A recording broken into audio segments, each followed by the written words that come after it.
తర్వాత నర్సంపేట పట్టణంలోని నెక్కొండ రోడ్లో గల 702 సర్వే నెంబర్ సంబంధించి అందరి టీవీ గత అనేక రోజులుగా వరుస కథనాలు పెట్టుకుంటూ అటు అధికారులకు తర్వాత ఇటు సంబంధించిన ప్రజాప్రయ సేకరణ కూడా చేపట్టింది.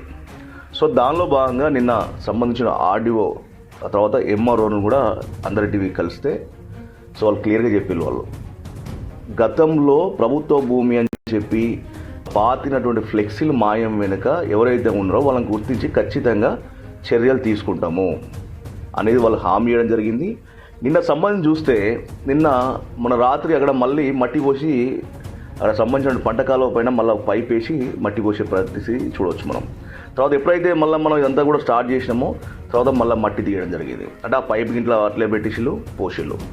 అంటే వాళ్ళ ధైర్యం ఏందనేది ఇక్కడ ఒకసారి ఆలోచిస్తే గతంలో ఉన్న అధికారులు వాళ్లకు సహకరిస్తేనే ఇదంతా జరిగింది అనేది మాత్రం ఆరోపణలు నిలబడతా ఉన్నాయి.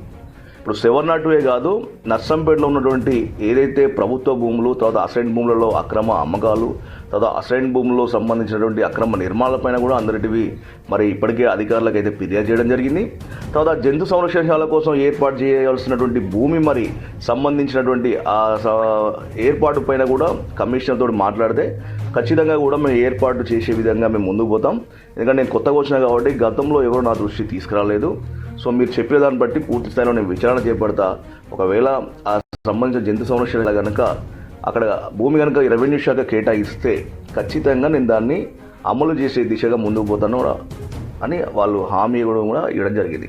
సో ఇక చూస్తే 702 సంబంధించి చూస్తే ఇది పూర్తి స్థాయిలో ప్రభుత్వ భూమి అని నిర్ధారించి వాళ్ళు బోర్డు పెట్టిళ్ళు. కానీ వాళ్ళు బోర్డు పెట్టిన కాడికి నుంచి నేటి వరకు చూస్తే అక్కడ మళ్ళీ చిన్న చిన్న నిర్మాణాలు చేపట్టిళ్ళు. ఆ చేపట్టి వాటికి సంబంధించినటువంటి కార్యక్రమాలు కూడా ముందుకు పోతూ ఉన్నారు. సో బడా నేతలు బడా నాయకులు అలా ఇన్వాల్వ్ అయ్యారు. ఎందుకు మనం మీకు అవసరమా అంటూ కూడా కొన్ని ఫోన్ కాల్స్ వస్తూ ఉన్నాయి. సో ఒకటే మేము చెప్పేది, ప్రభుత్వ భూమి పరిరక్షించే బాధ్యత నర్సంపేట పౌరునిగా ప్రథమ కర్తవ్యం నాది. సో కాబట్టి వాళ్ళు ఎవరున్నా ఏదున్నా వ్యక్తిగతంగా ఇక్కడ ఎవరికి మీద వ్యక్తిగతంగా లేదు, కేవలం కూడా అది ప్రభుత్వ భూమి అని చెప్పింది అధికారులే. సో కాబట్టి మీరు చెప్పిందే మీరు చేయమని చెప్పి అధికారుల దగ్గరికి పలుమార్లు ఈ యొక్క వార్తా కథనాలు ప్రసారం చేయడం జరుగుతోంది. తర్వాత జిల్లా స్థాయి అధికారులు రేపు రాష్ట్ర స్థాయి అధికారులకు కూడా దీనిపైన ఫిర్యాదు చేయబోతోంది అందరి టీవీ.